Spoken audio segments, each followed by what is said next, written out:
नमस्कार, आप देख रहे हैं इशू टुनाइट। मैं हूं आपके साथ अरुण शर्मा।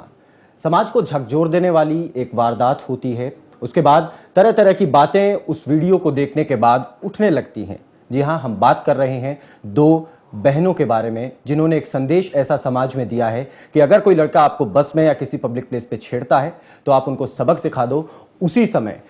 और इस तरीके का मैसेज अगर तमाम लड़कियों में जाता है तो निश्चित तौर पर हमारे समाज में जो मनचले लड़के हैं, जो लड़कियों को परेशान करते हैं बसेस में, रोडवेज बस में या किसी भी दूसरे पब्लिक प्लेस पर, उनके लिए भी एक ये मैसेज है कि आप लड़कियों को कमज़ोर न समझिए। लेकिन आज एक और वीडियो सामने आता है। उस वीडियो के बाद सवाल उठने लग जाते हैं कि ये लड़कियां जो हैं वो बार बार लड़कों को पीटती हैं और इन लड़कियों का ये भी कहना है कि इस तरीके के लगभग 2000 से ज़्यादा लड़के उन्हें छेड़ चुके हैं और वो ज़्यादातर लड़कों को इसी तरीके से पीटती हैं। यहाँ पर सवाल ये भी खड़ा होता है कि ये वीडियोज़ उनके बनाता कौन है। हम ये नहीं कह रहे कि ये लड़कियाँ गलत हैं या लड़के सही हैं, ये बस हम जानने की आज कोशिश करेंगे इशू टुनाइट में कि आखिर सच क्या है।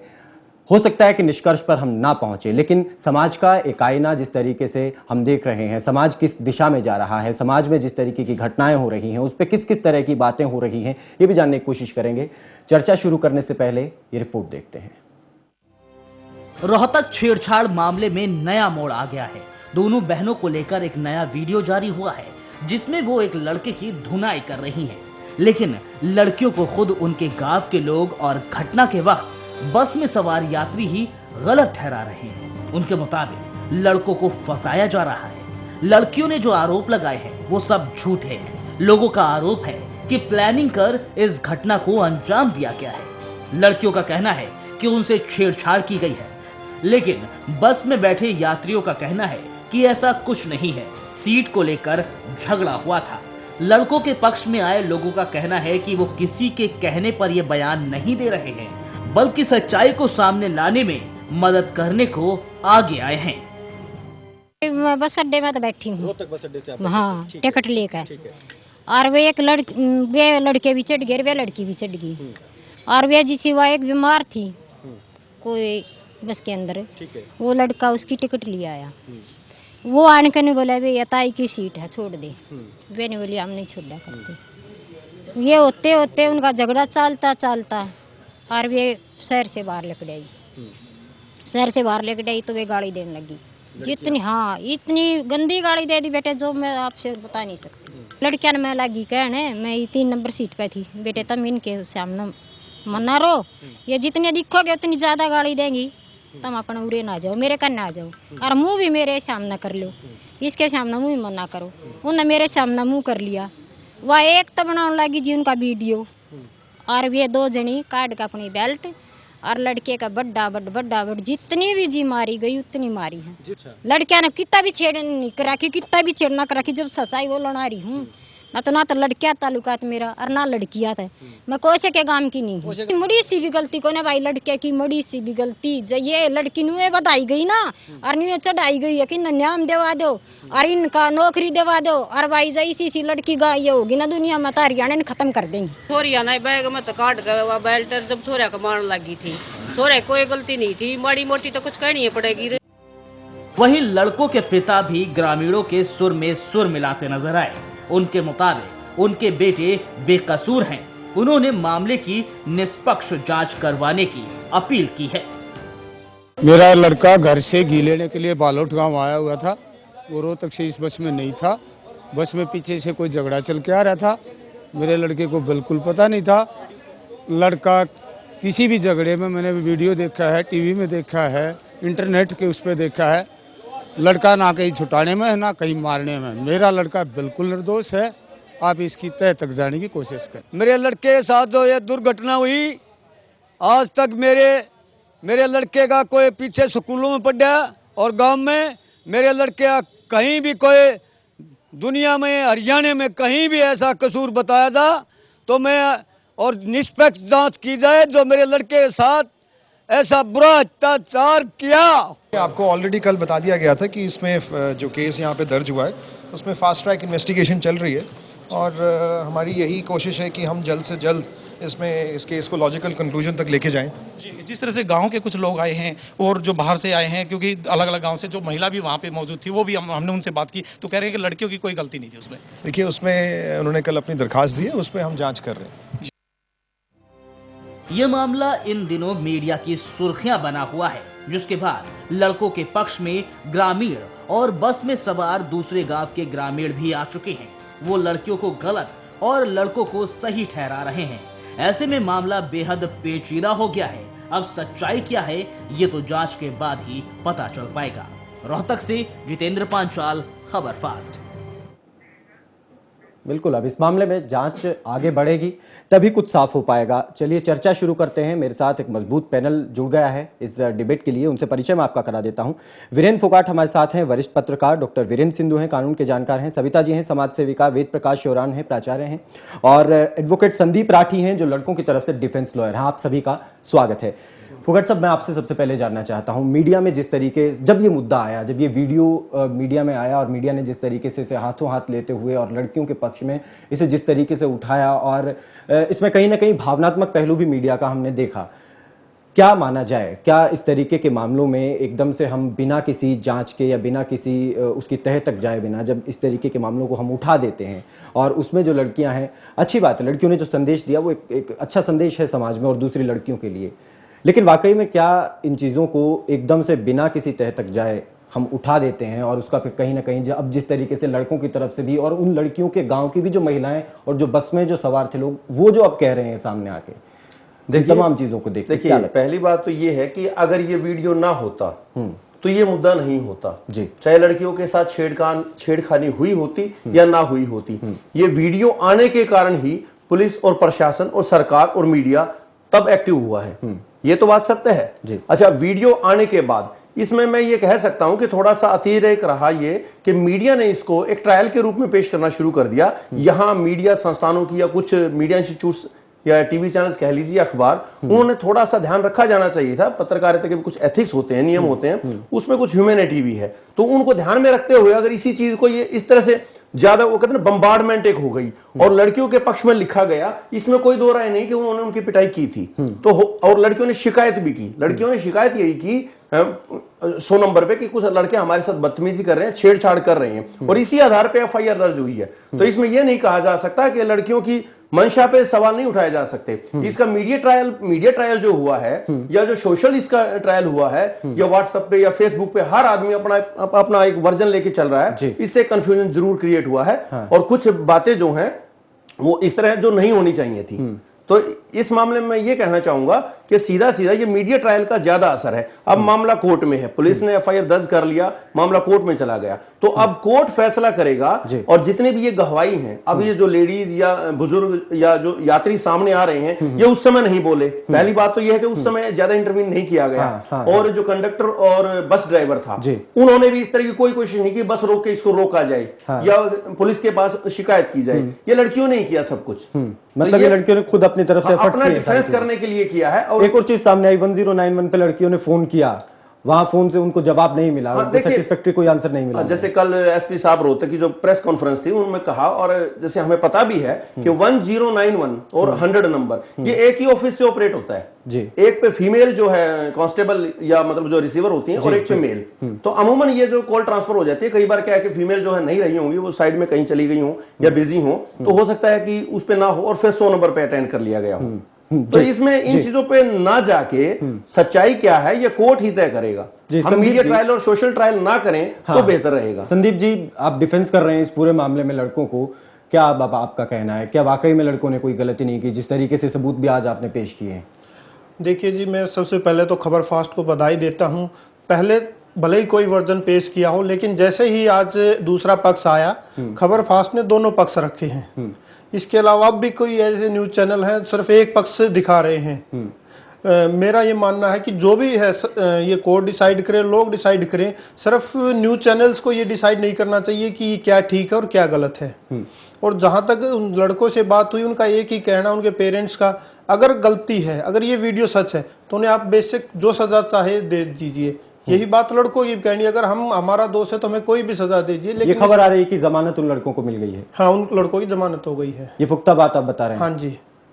ये खबर हम आपको बता रहे हैं खबरफास्ट के जरिए कि जो लड़के थे तीनों, उनको जमानत मिल गई है। एडवोकेट संदीप राठी जो डिफेंस लॉयर हैं वो फिलहाल स्टूडियो में हैं। उनका कहना ये है कि लड़कों को जमानत मिल गई है और किस बिना पर जमानत मिली है ये भी हम आपसे जानना चाहेंगे संदीप जी।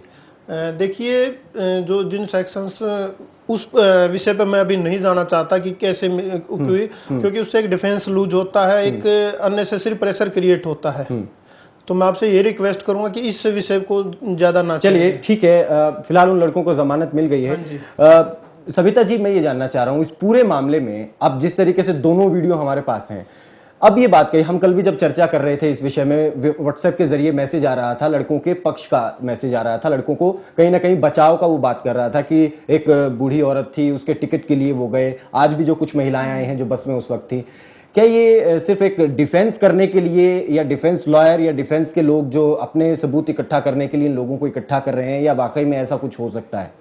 देखिए, इसमें दो चीज़ें हैं कि कल हम एक स्टोरी कर रहे थे और लड़कियों के मार पिटाई की वो वीडियो देख रहे थे। ये तो सच्चाई है कि वो घटना घटी है, वहाँ पे मार पिटाई भी लड़कियों ने की है। और आज पूरा डिफेंस का एक मामला आ गया है कि ये लड़कियों को तो आदत है पिटाई करने की, और ये झूठ मामला है कि ये तो सीट का मामला था, छेड़खानी का मामला नहीं है। इसमें मुझे ये लगता है कि इसमें केवल ऐसी बात नहीं है कि लड़कों ने कुछ भी ना कहा हो, लड़कियों ने इतनी पिटाई कर दी हो। कुछ न कुछ बात वहाँ पे, चाहे वो सीट का ही झगड़ा हो, चाहे वो ये भी कहा हो कि बुजुर्ग महिला को सीट दे, लेकिन वो किस तरीके से कहा गया है। बहुत बार ऐसा होता है, मतलब जैसे उन्होंने खुद एक्सेप्ट किया है, कुछ लोगों ने बताया कि भी उन्होंने लड़कों ने धमकाया तो है लड़कियों को, और ऐसा भी बोला कि तेरे जबाड़े पे मारूंगा, जबड़े पे मारूंगा, और इस तरीके की जो भाषा है वो यूज की है, तो वो हो गया हो कि भी उन्होंने ज्यादा पिटाई उनकी की हो, बगैर मतलब एकदम से हम ये कहें कि लड़के बेकसूर हैं, ये नहीं हो बिल्कुल। ये बात हम शुरू से कह रहे हैं सविता जी की खबरफास्ट बार बार कह रहा है कि हम ये कहीं कोशिश नहीं कर रहे कि लड़के किसी तरीके से बेगुनाह साबित हो जाएं। फोगाट साहब मीडिया ट्रायल की बात कर रहे थे, खबरफास्ट बिल्कुल भी इसमें इस तरीके की कोई भी कोशिश नहीं कर रहा है कि उन लड़कों का कहीं ना कहीं डिफेंस हो, या इस खबर को बार बार इससे कोशिश की जाए कि एक ही पक्ष इसमें सही है। दोनों पक्षों को हम उठा रहे हैं, शुरू से ही दोनों पक्षों को उठा रहे हैं, लेकिन क्या दूसरा पक्ष जो है उसको क्या हम बिल्कुल नकार दें? नहीं, बिल्कुल नहीं। मैं ये कहना चाहती हूँ कि इन्वेस्टिगेशन हो और निष्पक्ष रूप से किसी भी इन्वेस्टिगेशन होनी चाहिए। मुकदमा चलेगा कोर्ट में, इन्वेस्टिगेशन तो होगी, उसमें भी सारे पहलुओं को देखा जाएगा। लेकिन मतलब ये कह देना दूसरे पक्ष का कि ये बिल्कुल ही दोषी नहीं है, ये भी बात ठीक नहीं है। और उस इन्वेस्टिगेशन में जो थोड़ा सा जागरूक लोग हैं, चाहे वो संगठनों के नेता हैं, संगठनों ने भी कल प्रदर्शन किया है, ज्ञापन दिया है, हमारे यहाँ पे साथी बैठे हैं, उनको जरूर शामिल किया जाए, क्योंकि इसमें भी आपका विचार क्या है, आप इस विचार को फेवर कर रहे हैं या नहीं कर रहे हैं, मतलब उसको वो बहुत पे करेगा कि आप महिलाओं के प्रति आपका दृष्टिकोण क्या है, आप महिला मुद्दों पे आपकी क्या समझ है। वो लोग अगर इसमें शामिल नहीं है तो इसकी जांच निष्पक्ष नहीं होगी। और आमतौर पे अमूमन ये देखा गया है कि जब भी कोई झगड़ा होता है, चाहे वो डोमेस्टिक वायलेंस का हो चाहे छेड़छाड़ का हो, लड़कों का जब पक्ष आता है तो ज़्यादा सिंपैथीज उनके प्रति होती हैं, और इस तरह की प्रतिक्रियाएं आती हैं कि ये लड़कियां तो बिगड़ गई हैं, ये लड़कियां तो बहुत ज़्यादा ऐसा हो गई है, ऐसा हो गया तो बिल्कुल सत्यानाश हो जाएगा। और मुझे एक केस इसमें ध्यान आ रहा है, जो दोनों लड़कियां हैं, मुझे ध्यान आ रहा है, सरिता ने आत्महत्या की थी। और जब वो मरी, 2 पुलिस वाले थे जिन पे उन्होंने बलात्कार का आरोप लगाया था। उस टाइम पे पंचायतें आई थी, कोर्ट के अंदर घुस गई थी। बाकी लोग कोर्ट के अंदर घुस जाएं तो उनके ऊपर धाराएं लगती हैं, वो कोर्ट के अंदर घुसे थे। उनकी पत्नियों ने ये कहा था हम आत्मदाह करेंगे, और ये बिल्कुल ये पुलिस वाले निर्दोष हैं। लेकिन इस पूरे मामले में देखिए सविता जी, अब पूरे मामले में जो लड़कियों के जो गाँव वाले हैं, जो छोटा थाना जो गाँव है, वहाँ मैंने अभी खुद जाके लोगों से बात की है। हालांकि कैमरे के सामने कोई आने को तैयार नहीं है, सभी ये कह रहे हैं कि गांव की लड़कियों का सवाल है, हम कैमरे के सामने नहीं आ सकते। लेकिन जिस तरीके की बातें उन्होंने बताई कि जब उन लड़कियों को सम्मानित किया जा रहा था तो गांव का कोई व्यक्ति वहाँ मौजूद नहीं था, सिर्फ उनके परिवार वाले मौजूद थे और मीडिया वाले मौजूद थे। लगातार इस मामले को बढ़ा चढ़ा के इस मामले को बताया जा रहा था। दूसरा पक्ष फिर भी नहीं सुना गया, आज तक भी दूसरा पक्ष नहीं सुना जा रहा है। नहीं, देखो, किसी भी मामले को बहुत ज़्यादा आप अनप्रपोर्शनेटली बढ़ाएंगे वो भी ठीक नहीं है। किसी निर्दोष आदमी को सजा मिले वो भी ठीक नहीं है। मैं ये नहीं कह रही कि लड़कों को तो बिल्कुल सजा मिलनी ही चाहिए और यहाँ बैठ के हम ये कहें कि वो हैं ही गलत, ऐसा नहीं है। लेकिन ऐसे मामलों में आमतौर पे जो सोशल मुद्दे होते हैं उसमें लोग नहीं बोलते। हमारी सोसाइटी बस में भी नहीं बोले, और वो गांव में भी नहीं बोलते, लेकिन उनको लगता जो है कि हम बस में क्या सवार पक्ष लें। बस में जो सवार उस वक्त लोग थे, देखिए ये यही बात, बस में जो सवार उस वक्त लोग थे उन्होंने ये कहा कि जब तक हमने मामले को सुलझा दिया था, उसके बाद जब बस गांव से बाहर, रोहतक से बाहर निकली है, आगे रूट पे चली है, उसके तब तक एकदम शांत हो गया था मामला। उसके बाद एकदम फिर से मामला उठा और लड़कियों की तरफ से मारपीट अचानक शुरू हो गई। ये बातें भी कही जा रही हैं। हाँ, चलो वो तो चलिए मैं इस पर हर आदमी अपनी बात आऊंगा। संदीप जी कुछ जवाब दे रहे थे इस बात में। मैं थोड़ा मैम के उसके करेक्ट करना चाहूँगा। ये कह रही हैं कि किसी ने इंटरफेयर नहीं किया। जब आप ये पूरा वीडियो देखेंगे तो 18 और 20 सेकंड के पास एक लेडी हैं जो उठ के पीछे की तरफ देख रही हैं। ये वही लेडी हैं जिन्होंने आज टीवी पे आके बयान दिया है जी। बिमला नाम है इनका, गढ़ी सिसाने की हैं। और इन्होंने स्टार्टिंग से एंड तक इन्होंने इंटरफेयर करने की कोशिश की है। और जब देखे कि मामला आउट ऑफ कंट्रोल है तो इन्होंने उस लड़के को कहा, बेटा बस से उतर जा, किसी और व्हीकल में आ जाना। तो ये कहना बिल्कुल गलत होगा कि सवारियों ने इंटरफेयर नहीं किया।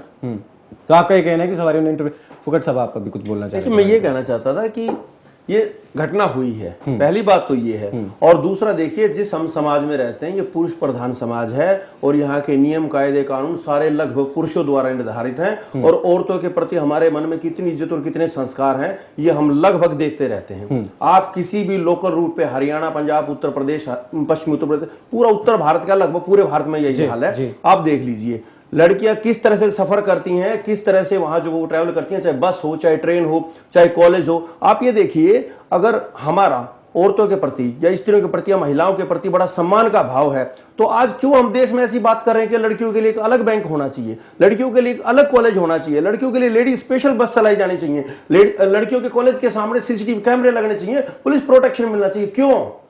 ये साफ ये तमाम सारी बातें औरतों के प्रति उनको दबाने का ही रहा है और इसमें कोई शक नहीं। और ये जो समर्थक अब जो लड़कों के पक्ष में आए, मैं इनके बारे में बात कहना चाहता हूं। देखिए, समर्थक तो आसाराम के भी आसाराम के पक्ष में आए थे और रामपाल के समर्थकों ने भी खूब कोर्ट में हंगामा किया, राम रहीम सिंह के समर्थकों ने भी कोर्ट में खूब हंगामा किया है और उसके समर्थन में आए हैं। इन बातों से ये साबित नहीं हो जाता कि लड़कियां दोषी हैं और उन्होंने कोई जानबूझ के उनको फंसाया गया। नहीं, बिल्कुल ये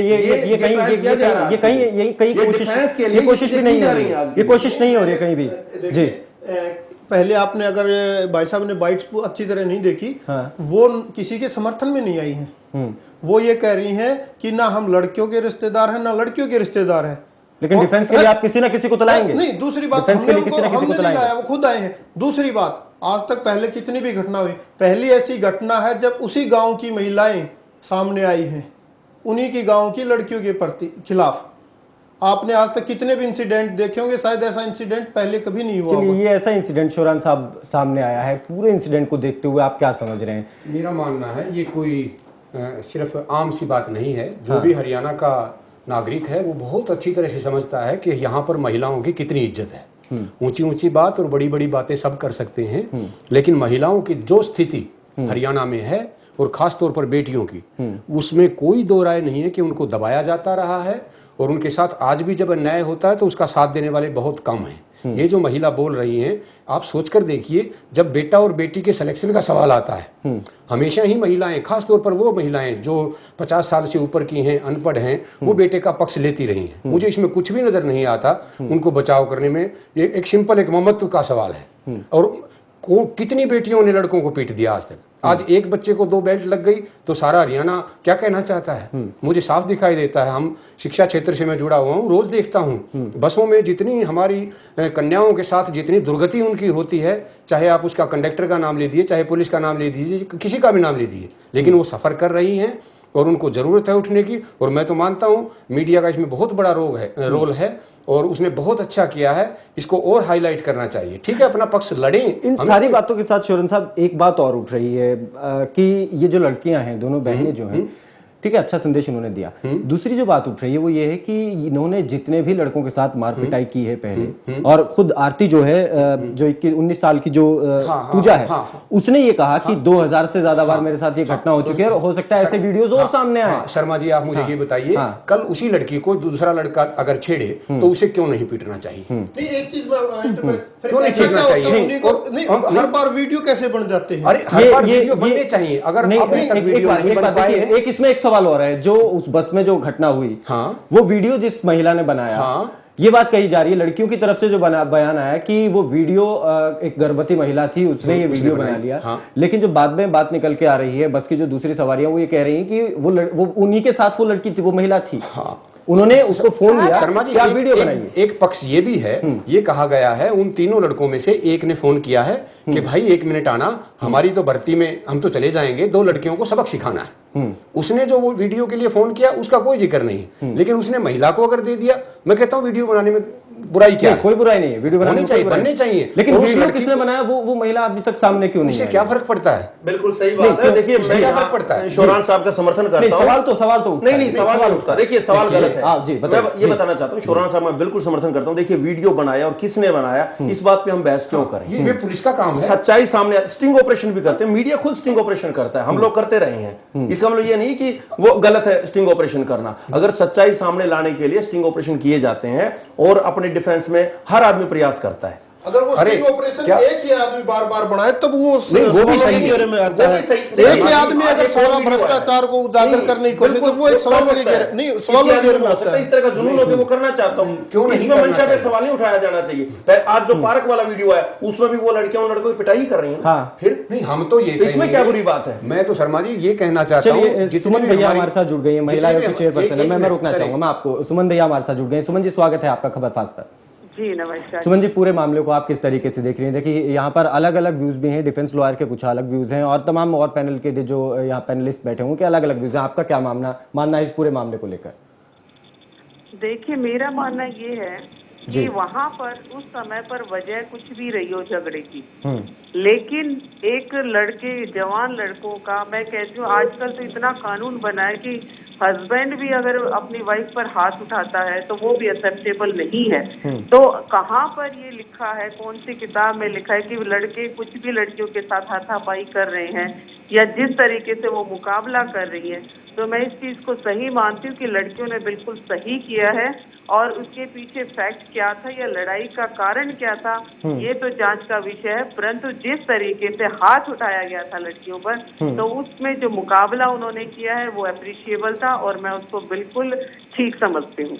चलिए, शुक्रिया सुमन जी हमारे साथ जुड़ने के लिए। वीरेंद्र सिंधु, मैं आपसे जानना चाहता हूं किस तरीके से पूरे मामले को आप देख रहे हैं। इसमें देखिए 2 बातें हैं। मैं अभी भी बिल्कुल निष्पक्ष होकर मैं अभी भी ये नहीं कह रहा हूं कि कौन सही है कौन गलत है। मैं अभी भी ये मान रहा हूं कि दोनों पक्षों की सुनवाई होनी चाहिए। कानून के हिसाब से क्या लगता है, क्या हो रहा है इस पूरे मामले में? देखिए, बिल्कुल क्लियर सी बात है। बधाई के बाद तरह आप किसी के दूसरे पहलू की तरफ आपकी नज़र दौड़ रही है, पहली बार मीडिया को देख रहे हैं। मेरे एक साथी ने कहा कि इस देश के लोग पुरुष प्रधान है। इस तरीके जेसिका लाल का मामला हमारे सामने, दिल्ली रेप केस का मामला हमारे सामने, कभी भी ऐसा हुआ ही नहीं कि देश ने या इस देश के लोगों ने दूसरे पक्ष के लड़कों का या लड़कों की तरफ बढ़े हों।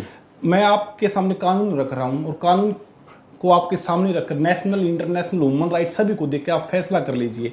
एक proved innocent until proved guilty, presume innocent, जब तक आप गिल्टी प्रूव नहीं हो जाते उसको आप इनोसेंट समझोगे। Equal protection of laws, article 14 equal protection of laws दी जाएगी सभी को। ये वीडियो आपके सामने है, इस वीडियो, दोनों वीडियो आपके सामने हैं। दोनों वीडियो को देख के सिर्फ अगर वीडियो ही एक आधार है, आगे के क्या फैक्ट्स हैं, पीछे के क्या फैक्ट्स हैं, सवाल क्या क्या वो बात की बात है। हाँ। अगर वीडियो ही एकमात्र फैक्ट्स हैं तो ये जो अरेस्ट है ना, अरेस्ट लड़कियों का बनता था। दोनों की दोनों वीडियो में बेल्ट निकाल के लड़कियां लड़कों पर अटैक कर रही हैं, किस तरह की उसके फैक्ट्स। तो अरेस्ट यहाँ पे कोई भी आईपीसी आप पढ़ लीजिए, इंडियन पिनल कोड में जो प्राइवेट डिफेंस का हमारा राइट है, हम प्राइवेट डिफेंस कर सकते हैं। 1 मिनट के लिए मान लो लड़कियों ने गलती की, छेड़छाड़ की, उसका हमारा राइट टू प्राइवेट डिफेंस है। लेकिन कोई भी कानून और कोई भी प्राइवेट डिफेंस हमें एक्सेस करने की पावर नहीं देता जो मेरा है। कोई भी अधिकार नहीं कि मैं बेल्ट निकालूंगी, बेल्ट 1 नहीं, 2 नहीं, 3 नहीं, 4 नहीं, 5 नहीं, 6 नहीं, बेल्ट पे बेल्ट, बेल्ट पे बेल्ट, बेल्ट पे लगा जाएंगे। तो मुझे सबसे बड़ी इस जो प्रधान देश आप बता रहे हो, पुरुष प्रधान देश, लड़कियों के खिलाफ आईपीसी की धारा 316, 320, 321, 323, 325 के अंतर्गत एफआईआर दर्ज क्यों नहीं हुई? लड़कियों को अरेस्ट क्यों नहीं किया गया? आप एक बात बताइए, इस सिर्फ और सिर्फ वीडियो को देख के डिफेंस की जो रिक्रूटमेंट चल रही थी, उस रिक्रूटमेंट से लड़कों को बाहर कर दिया गया। देश का ऐसा कोई कानून, कोई कॉन्स्टिट्यूशनल प्रोविजंस, कोई लीगल प्रोविजंस, आर्मी का कोई law, notification, rule, regulation, bylaws, कोई ऐसा है कि वीडियो को देखकर एक पर्टिकुलर आदमी का जजमेंट कर दिया जाएगा और उसको बाहर कर दिया जाएगा? कम सिर्फ और सिर्फ एक वीडियो के आधार पर आप कानून देखिए, ना कोई ट्रायल, ना कोई क्वेसी जुडिशियल अथॉरिटी, ना कोई जुडिशियल अथॉरिटी, और उसको मीडिया से बाहर, और एक वीडियो के दम पे ना फैक्ट्स आगे के देखेंगे ना पीछे की देखेंगे। बहादुरी का अवार्ड हरियाणा आप जो बात कह रहे हैं कि लड़कियों को क्यों नहीं अरेस्ट किया गया, इसमें मैसेज क्या जाता है? अगर लड़कियों को अरेस्ट कर लिया जाता है तो इसका मतलब ये मैसेज है कि आप प्रोटेक्ट ना करो अगर आपके साथ छेड़छाड़ हो रही है। कोई भी कानून, चाहे वो देश का संविधान है, चाहे इंडियन पिनल कोड है, जितने और प्रोटेक्शंस मिली है, कोई भी लो लड़कियों को या लड़कों को या पुरुषों को या महिलाओं को कानून हाथ में देने की इजाजत नहीं देता। जब तक आप अथॉरिटीज को के पास आपके पास पहुंचने का रास्ता नहीं है और जब तक आपके पास दूसरे साधन अवेलेबल नहीं है, तब आप प्राइवेट डिफेंस में आइए और प्राइवेट डिफेंस को एक्सेस मत कीजिए। आप 1091 पे आप फोन कर सकते थे, कर दिया, आप वहां से बस से उतर सकते थे, महिलाओं के हो सकते थे, पीछे बैठ सकते थे, उतर के FIR दर्ज करवा सकते थे। लेकिन ये जो आप बेल्ट पे बेल्ट, बेल्ट पे बेल्ट, बेल्ट पे बेल्ट, एक नहीं उससे पहले भी, ये आपने राइट किसने दिया? किसने आपको ये अधिकार दिया कि आप प्राइवेट डिफेंस को एक्सेस करो? मैं वीरेंद्र जी मैं आ रहा हूँ, छोटा सा ब्रेक है, ब्रेक के बाद मैं लौटूंगा तो सीधा आपके पास आऊंगा, जवाब इसका लेंगे जो अभी वीरेंद्र सिंधु कह रहे हैं कि एक अलग तरीके की बात उन्होंने कही है, उसका भी जवाब लेंगे। छोटा सा ब्रेक ले रहे हैं, जल्द लौटेंगे।